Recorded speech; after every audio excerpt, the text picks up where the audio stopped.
What's up guys, this is Sean and today we're going to check out Bloomsvale at Old Klang Road.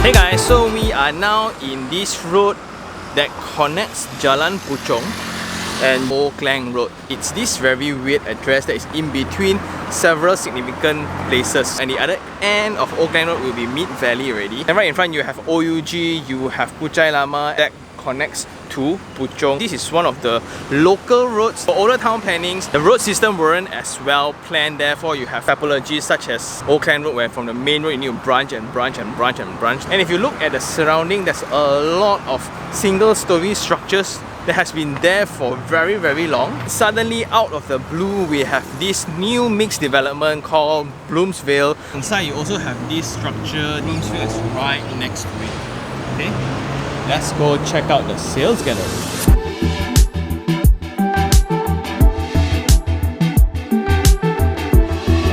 This site is sandwiched between PJ, Puchong, OUG, Kuchai Lama and Bukit Jalil. And right next to the site there will be this river lah. Bloomsvale is a mixed development. It means it has several components in one same site. First you have the shopping mall, then you have the corporate office, you have the hotel which is Courtyard by Marriott, that's super cool, and you have the residential towers, 2 of them to be exact. And to access to the site, this will be Jalan Puchong connecting to Old Klang Road. So residents can go up to the elevated car park, they will come down from this side. Because of the site constraint, if the shopping mall does really well, the corporate office will be full, and I'm pretty confident that will happen. There will be congestion, although there's a dedicated separate entrance. Unfortunately, it's still one same street. Yeah, so something to take note lah. The team has designed the program in accordance to level as well. You have 3 basements where you have the commercial, then you have the retail mall, then you have the concierge, the hotel drop-off, and then you have the hotel banquet hall and meeting rooms. Then you will have the residential facilities at level 11.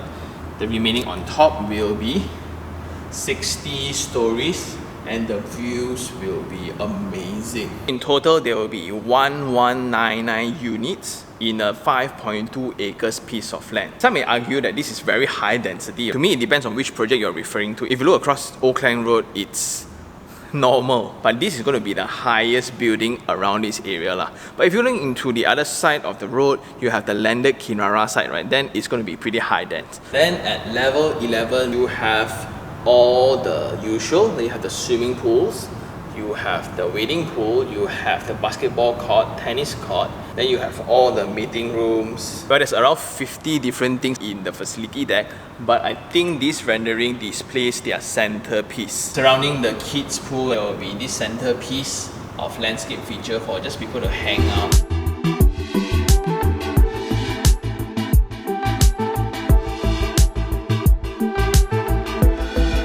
Total there will be 2 towers. Tower A is called Vinca, Tower B is called Verbena. For Tower A, there will be 12 units in one floor, and for Tower B, there will be 13. But it's pretty obvious that you can see the generosity of giving out lifts lah. There's like 8 lifts. If you want to include the service one, there's also 10 lifts to service one tower. My first concern was the overlooking of units, right? Where 2 towers are too near to each other. I think this only happens to certain units of this site where it's the closest. But because they laid the lift lobby facing each other to reduce the units impacted by the distance, right? I think it's good. They place more units facing outside, more units facing outside. So the unit that we're going to check out today is type A1. It's a 3-bedroom, 2-bathroom unit. Once you come into the unit, there'll be an open kitchen on your left, then it will connect you to the dining and living already. Next to that will be the balcony. There'll be 3 bedrooms, and I like they can fit in the double-sized bed on the smaller bedroom, and this will be the principal bedroom. This will be sheer walls because because if you look into a tower in 60 stories, it's just more effective to build using this construction method. It means that the walls are now load bearing compared to the conventional kings that you have when you have columns and beams. This developer is also the main contractor for a lot of projects that we have visited before. So they are one of the more famous main contractors around the market, and they generally build for a lot of public listed developers.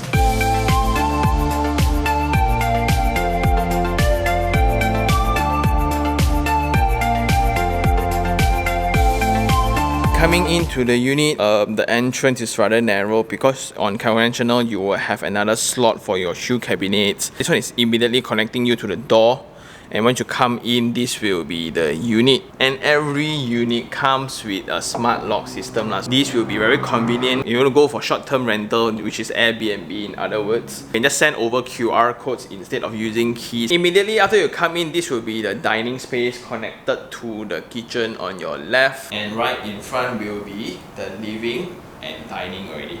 So I like that the unit is not too wide. Therefore, the daylighting can actually reach the interior spaces. And something the team that is very proud of will be this kitchen cabinet, the granite top, soft closing, MDF with Formica and melanine in the back. I have never really seen a team that can describe kitchen cabinets in such detailed manner. Apparently, the team that furnishes all these kitchen cabinets, right, is exclusive only for their team. This is exactly what you will get in the unit itself when you purchase it. You have Electrolux hood and hob. You have such a material for backsplash. It's awesome. Then you have such a deep basin along with Electrolux appliances. Next to that will be the dining. After fitting this big table, right, it still feels spacious, but I really like the timber flooring. Then you have timber skirtings at the side. Ceiling height is around 3 meters, and this width of the living space is around 3.3 meters. The unit comes with its own smart system. You just tell Google what you want to happen, and then this will be connected to the balcony. It's a rather narrow balcony. I like the steel and glass handrail, so that actually opens up the space even more. And just imagine at level 60, right? No need level 60, at level 40-ish, right? The views is already going to be super nice.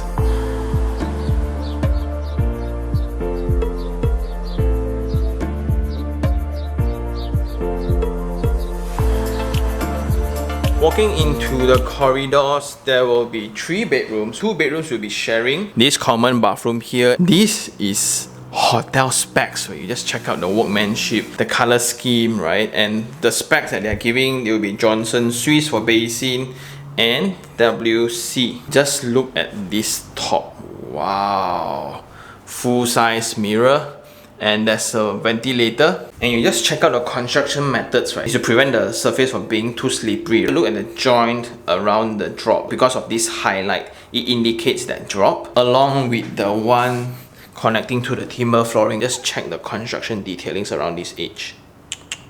It's so well done. Moving on, this will be one of the bedrooms. Can perfectly fit a queen size bed with wardrobe and bedside tables. But please do check with the sales staff what is provided and what is not.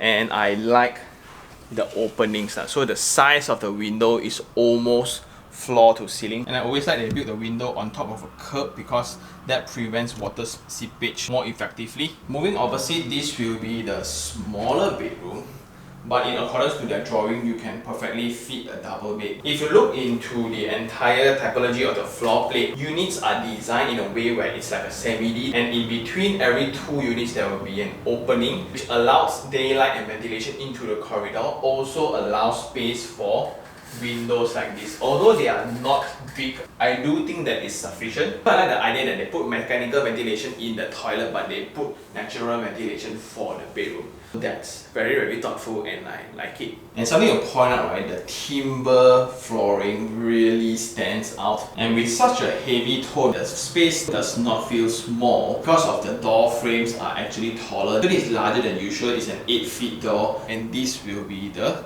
principal bedroom. So from wall to wall, this is 3.6 meters, and although having that very wide living space, it does not discount the size of the bedroom. So that's very nice to know, and I really like this opening. Almost the entire facade is actually the window. A lot of space for circulation, even including a study table like this, and it still feels spacious. And this will be the principal bathroom.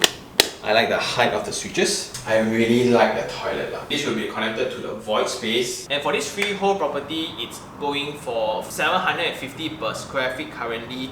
And for this unit, it's going to be 600 over 1000 depending on which floor you're choosing.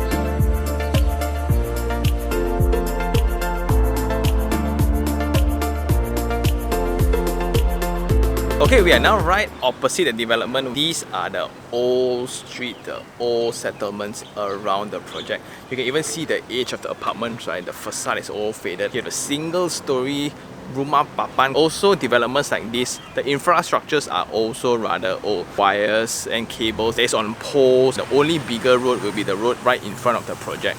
And that is going to create certain congestion problem because last time there are so many cars, so they thought traffic light can solve the problem. Unfortunately, the end result of that will be Old Klang Road, like there will be always branches off and branches off. Therefore, it's not going to be a very smooth ride. I think that's all for the episode. It's now time for Sean Take 3 on 3. The first thing I like would be the company background that is more well known as the main contractor for all these public listed developers. So if you look into several flagship developments of those companies are all constructed by them. I can only imagine that they will absorb all the different details and all the best practices to be included in their very own development. So that's going to be very, very cool. Second thing, Bloomsvale is not your ordinary apartment. Finishing touches to the unit is just incredible, especially the kitchen cabinet. It's so nice, it's so well done. The soft closing, the hinges are different, granite top, and cool fact, those are exclusive to their team only. Not forgetting the toilet as well. It's so well done, it's so furnished, right? To the extent that I think this is point number 3. The product is going to complement the entire program of this mixed development. I think in the end in mind, the team will be looking at something very self-sustaining because the entire company's HQ is going to be here. So imagine the HQ there, you have a secured number of populations that will be here during the daytime. That will be your lunch crowd. And using that, you can secure bigger tenants for your retail mall. And in this size, right, it's going to be those neighborhood mall in complementary to this very old neighborhood. Then when you have visitors that comes here for business trips and things like that, you have the hotel, and just in case there's overflowing crowds to the hotel, the residents can also be used as an Airbnb short-term stay. When you look into the finishes of the unit, you have the smart lock system that allows investors to enjoy the convenience. You don't need to handle the keys so much, along with the concierge, along with the facility deck. And if these visitors want something extra, there's always a rooftop facility that is open for public.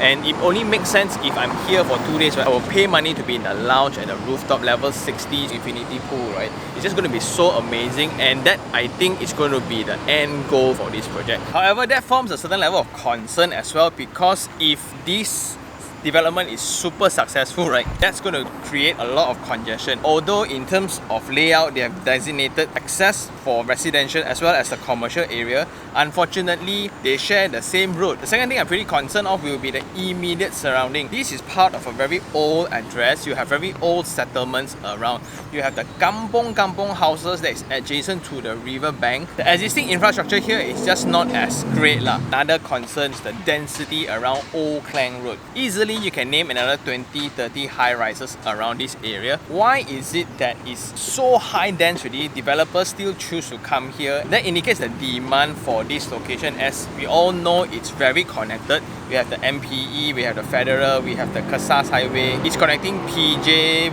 KL, Puchong, Bukit Jalil, Kuchai, Lama, and etc. These addresses are very matured, and there will be a very consistent level of demand from the population around this location. And I guess that's all for this episode. I personally think that this is more inclined to an investment property rather than an own stay property. It's going to be like a business hub, not so much a home. But I'm pretty confident this is going to be the talk of the town because it's going to be the highest tower. It's going to change the skyline, and I like that. And if you really like this episode, like it, share it, and even subscribe for more information like this. Until next time, this is Sean Tan.